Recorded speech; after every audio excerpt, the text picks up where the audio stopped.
إلى المعركة وإلى ميدانها تحمر عيناه، فما سموا بحمران النواظر إلا لشجاعتهم. نعم.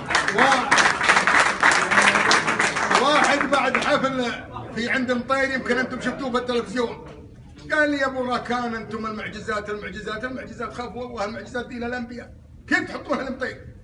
قلت المعجزات اللي للانبياء الخارقه للعاده، واما معجزات مطير هي التي عجز عنها الاخرون. عجز عنها الاخرون وجابتها مطير. نعم، لذلك ما قلنا عن مطير الا شيء والله احنا نعلمه ونعرفه، ان توارثنا عن ابائنا وعن اجدادنا، مو بس محبتهم لمطير، وفائهم لمطير، وفاء مطير لهذيل من طول السنين وطول العصور. والله اني اذكر ابوي الله يرحمه شيخ قبيله توفى وعمره حول 90 سنه او ازود، اني اذكر الموضوع ذا في عام 1380 هجريا، يعني قبل كم سنه؟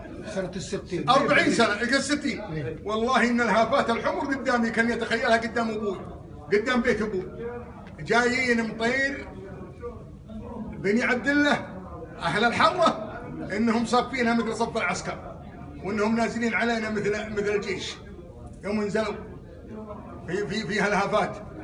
لذلك المحبه ترى قديمه، مو من اليوم بين هذيل وبين مطير. الله يدير، ما هي بس محبه، وفاء من هذيل وفاء من مطير.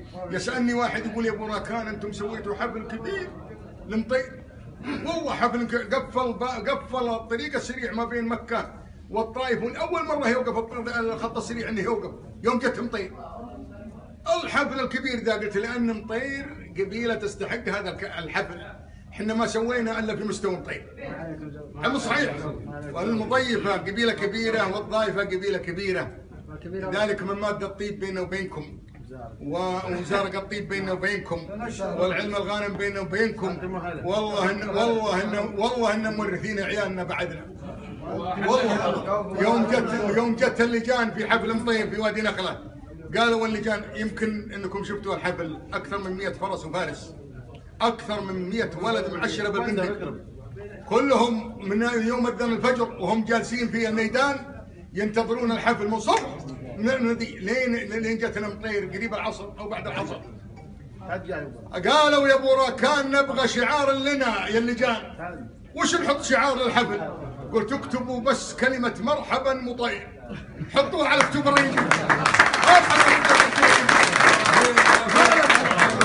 العيال الصغار يصورونها، والله انها خلفيات عند الشيخ يصور.